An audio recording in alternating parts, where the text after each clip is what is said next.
Hello friends, I am Dr. Girish from Maharashtra.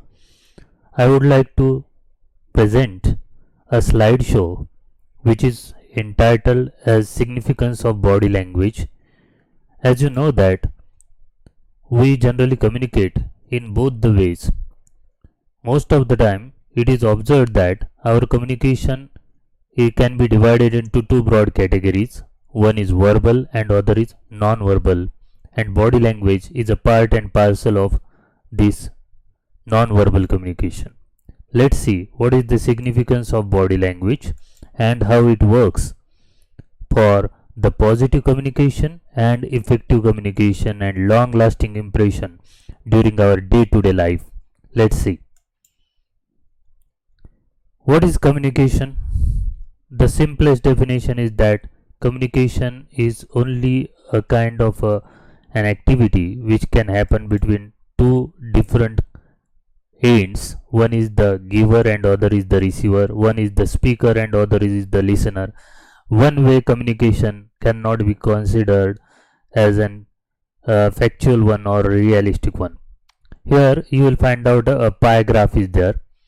Look at this pie graph, then you will find out that this pie graph has three different sections: non-verbal communication, and that was the yellowest part is there, and you will find out that non-verbal communication is occupying a largest section, that is of 55%.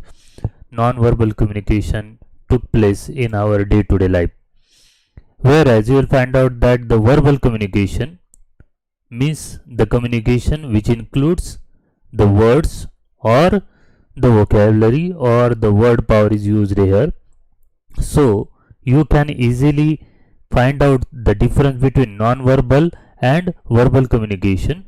Non-verbal means the communication which can happen or which can be occurred without using a word, through our body language, through our different gestures and postures.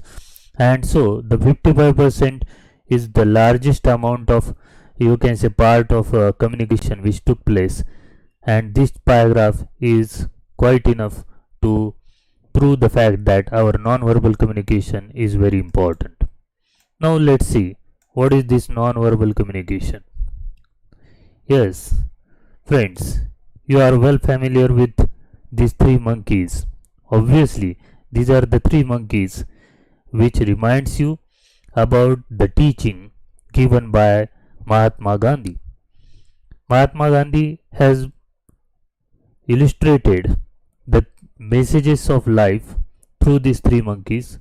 If you look at that, these three monkeys are nothing but the effective use of body language. Without saying a word, a picture is greater than 1,000 words. In the same way, the first monkey denotes or implies that you should not hear the bad language, or you should not hear the bad, you can say, the gossipings, not to see anything evil, and not to talk about.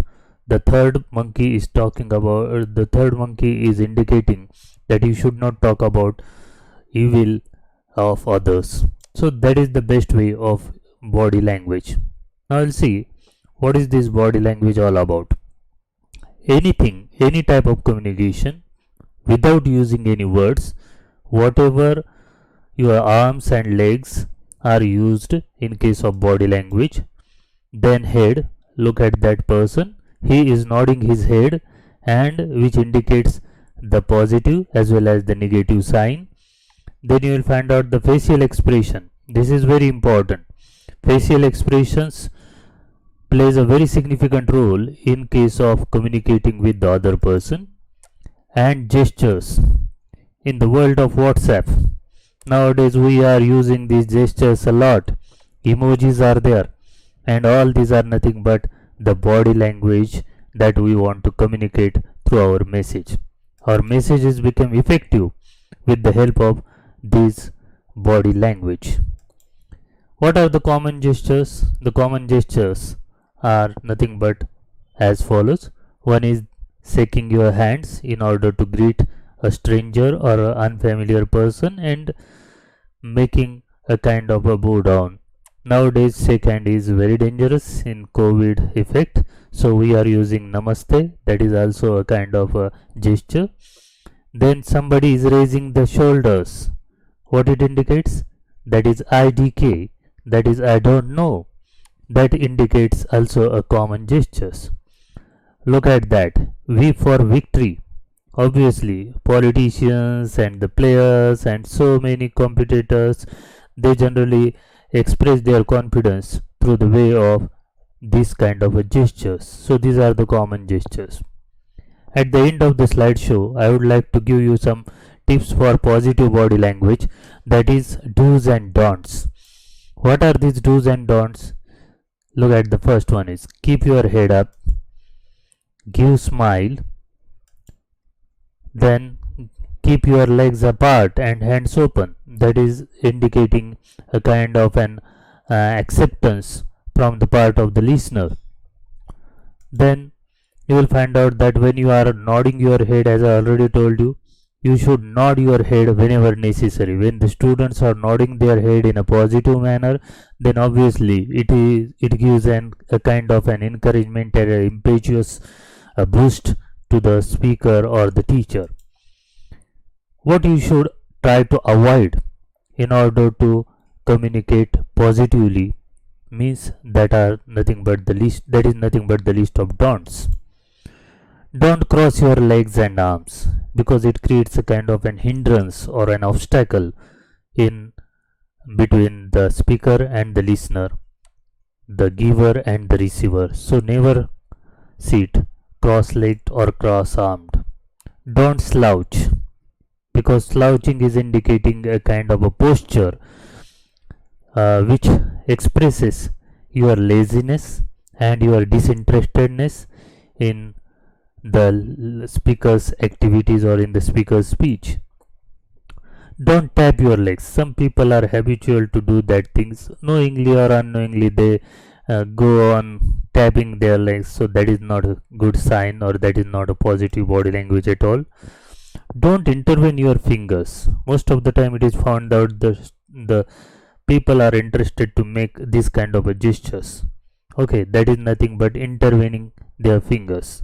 So whenever any celebrity is interviewed on the television or a media, then you will find out that the focus is always on their fingers.